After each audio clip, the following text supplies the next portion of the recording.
Woohoo! And we are live with Soul Connections. It's me, Irina Portnova, with Coach L. And today we are going to be talking about a very fun topic, which is Love. loving your cards. I love it too. Just like I was thinking what we are going to be talking today about. And then this thing just downloaded to me.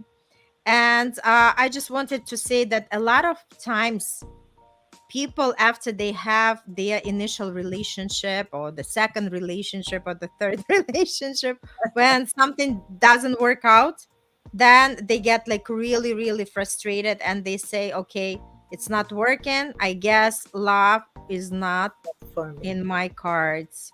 So Al, what does it come for you when I say that? Yes, I deal with that on a daily basis. So it's like you're talking about, or we're going to talk about limiting beliefs about love in our life, in our relationships. And where does that come from? It's usually, yes, you have bad experiences from the past. And also, when you go deeper on understanding, when you say that love is not for me, nobody loves me, I'm not good enough, let's go back at that primary childhood experiences because it goes as deep as that.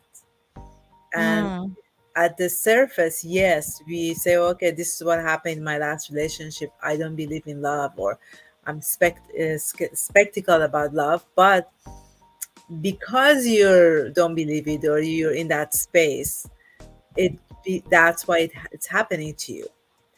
And actually you are kind of this, I mean, a lot of people are not gonna be happy about me saying that, but in a way we are source of our interactions. So if we go deep and understand that what was that belief, limiting belief from that childhood, that kind of brought us to this, to today, then it's going to be easier to look at that. It's going to be, yes, emotional. And the first step is that. The second step is going to be understanding. It's just peeling the onion, opening it up, and understanding why your belief, why do you believe about that about yourself? What is absolutely. what has happened in those interactions of the past from your caregivers, parents, or whoever it was involved that made you feel that you love is not for you. I love what you shared. And to add to that, it's remember whatever we keep telling ourselves, that's exactly what we are gonna manifest, Manifest. right? So basically, if we say that the love is not in my cards, we actually repelling that love. We are pushing that love away from ourselves, right? So the idea is you either invite it or you're actually, just chasing away. So, and it's always up to us. Once we become conscious, that our thoughts and our words and our actions and our feelings carry the energy, and whatever we direct that energy to and what we are focusing on actually expands, right? So once we keep that negative talk and saying that, you know what, I'm just scrolling the media and I see like all these lovey-dovey couples and everybody just, like so happy, and something must have been wrong with me. Like, how come I cannot attract that ideal partner? But the idea is that, it's just the show off, because everybody goes through their stages, right? Even the couples that are in the relationship, there are different seasons in the relationship as well, right? And the Right. strongest one survive through that storms, and the strongest ones that committed are actually go and grow through that, right? But the point is, it's up to you. It's not up to anything else, that, like the destiny or anything else, because we are the ones to create our destiny. And if we say that, I want to have that love, I want to be in love, sooner or later, we are going to attract that love, right? Yeah. Again, if you put a little bit more work, and that's exactly what we help people to do. If you put more work, and you are going to attract that relationship on a much faster level. Yeah, But always be mindful of the thoughts that you have in your head, and like I mentioned, the words that you are saying and how you express yourself. Because if you are already setting yourself up for the failure, guess what? Your that's gonna energy introduces yourself even before you walk into any space. And people don't even approach you. The opposite sex doesn't even approach you, because on the energetic level, they can feel that you are not, like welcoming that love. Yeah, I mean, if you look at it in a deeper sense, what's the foundation of that love that you're looking for? It's the foundation of it is self-love. Are you giving yourself? What are you Mhm. expecting from the partner to give you? And are you giving those, you know, mm, those items or those feelings that you want from the partner to give you? Are you giving it to yourself? uh, if when you get to that space of loving yourself in that authentic way and nurture yourself, then the energy changes around you, and people who come toward you are the people that will see that, and they will give you what you're looking for in a relationship. It's very simple, but it's not, because Mhm. we're in our past experiences. The key is whenever those limiting beliefs comes to your mind, you can change that in 2 seconds by being present, by being conscious that you are thinking those thoughts, and kind of put it aside and imagine that loving, caring relationship that you deserve. As imagination comes along, then when you imagine it, it changes the vibration of yourself and around you. So there is some works that you can do to kind of manifest this loving partnership, but you have to be conscious about your thoughts, your behavior toward yourself, and that's Mhm. And you know what? It's beautiful what you mentioned. And also, it's very crucial to heal first, right? Because sometimes people even go from relationship to relationship. It's like, they are grabbing somebody else as, like, like a safety net, right? But the idea is, if you did not heal yourself, if you didn't process all the emotions, if you didn't process all the trauma and heal yourself completely, you're not ready for the new relationship.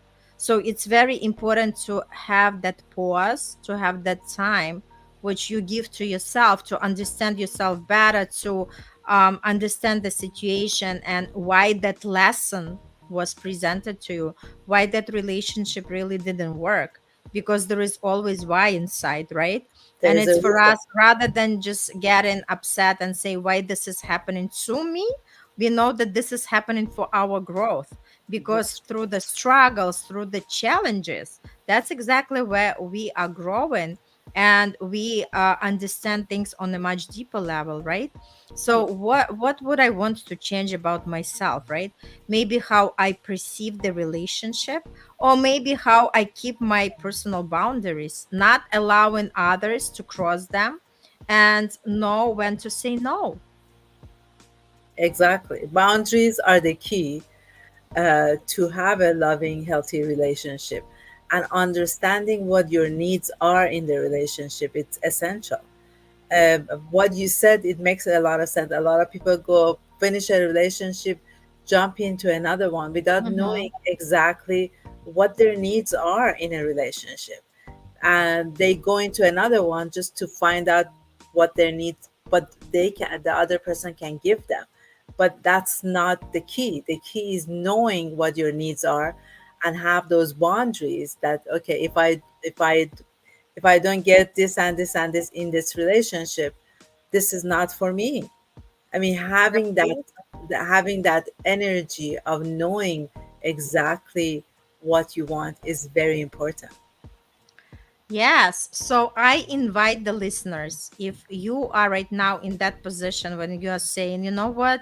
I'm out of relationship for the longest time, or I haven't been in the relationship for a while, or I don't know where to go about what to start in order to have this relationship, right? First and foremost, ask yourself, do you really want to be in the relationship, right? Because it's only by asking the quality of questions that's when we start receiving the quality answers. Ask yourself, do I want to be in the relationship? And if the answer is yes, then move forward and ask yourself, what kind of relationship would I love to have, right? Yeah. Then decide for yourself, what are the important things for you in the relationship. Maybe that's the connection, like physical, it's like one of the aspects, but then there is emotional, there is spiritual, there is mental connection, right? Do Yeah. you want to be connected to the person on all levels? Do you want to have similar interests? Do you want to pursue the goals? Do you want to have the growth mindset together, right? Because it's so important when two people are on the same path and they inspire each other, right? Exactly. Yeah. So, Exactly. like, think of everything what's important to you. And sometimes, if you struggle to list everything what you want in your partner, think about your last relationship, why it didn't work, right? And going from the negative, like, what exactly I didn't like about what I had. Maybe you had, fights. So maybe now you want to write, I want the partner who is understanding and peaceful, And right? communicative. Yeah. And communicative. Absolutely. Yeah. Communication is the key, right? Being able to express your feelings, your emotions, because a lot of times men do not express themselves, right? So that's where the miscommunication starts. And that's why people a lot of times don't understand each other. So just be very, thoughtful and put your mind into that. And the more you start writing, the more you start understanding what exactly it is that you want to have in that person. And why is it crucial to write? Because we bring from invisible when we are just thinking about something to visible when we actually writing something, right? Because when we write, we invite. So Yes. don't underestimate that tool of journaling. And the more you start doing that, the more clear you become, like what exactly you want to have in partner. And don't forget, when you put all these amazing qualities of the partner, make sure that you also have these traits, because Yes. you cannot wish for something to have that extraordinary partner while you are, vibrating low, and you're not really that goal oriented person, or forgiven person, or patient person, right? So you have to match in all these criteria that you're listing, because the way you attract that partner is because you are gonna be having all these qualities yourself. Yes, beautifully said. All that. I mean, if your honesty is important for you, are you honest to yourself? I mean, Mm-hmm. it's simple, but it's not. You have to be Mm-hmm. really sitting down, as Irina is saying, to really open your heart and cultivate, see exactly what your needs are in a relationship, and do you have those qualities that you're looking for in a partner yourself. So it's, I mean, we work with clients on a daily basis and we worked on it, so it's doable. You can do it. Maybe the first step is going to be hard, but we're here, and if you have any questions, you can reach out to us. And under description, Irina has a half an hour complimentary call that you can reach out to her, or you can reach out to me as well, and we'll be happy to help. Yeah, for me, it's the workshop. Come to my workshop and experience how to create your ideal partner. Beautiful. Come and just enjoy, right? So the offers are there, and it's up to you to make that decision if you want to join, and if you want to start discovering what you are about and how to actually attract the reality that you desire, whether this is your partner, whether this is your health, whether this is your career or business, right? So take control of your life, because you are here to lead your life. Nobody else is going to do it for you. We can help you. We have the tools, We have a lot of knowledge and principles that we can share with you, but it's up to you to do the work. So if you're ready to do the work, reach out to us. Yeah. And wishing you lots of love and luck. And remember that love is in everybody's cards, but you have to really want it, and you actually have to use the tools in order to reach exactly what you desire in life. Everything is work, Yeah. including the love. The last thing is, what is the commitment to yourself? Mm-hmm. Ask Absolutely. yourself that. Yeah. Yes. How committed you are to do something for yourself, right? And just reap the benefits. Because nothing comes for nothing, right? In this life, for everything we have to work for, right? Yeah. But this is, I think it's kind of rigorous, that inner work, but it's also very rewarding, because the benefits that you receive out of it is out of comparison to anything else in life. So keep working on yourself, keep growing, keep becoming the best version of yourself, so you can attract that ideal partner that's already somewhere for you, also searching for somebody to relate to, and to celebrate that love that means a lot for both of you. All the best, and see you on the next episode. Bye.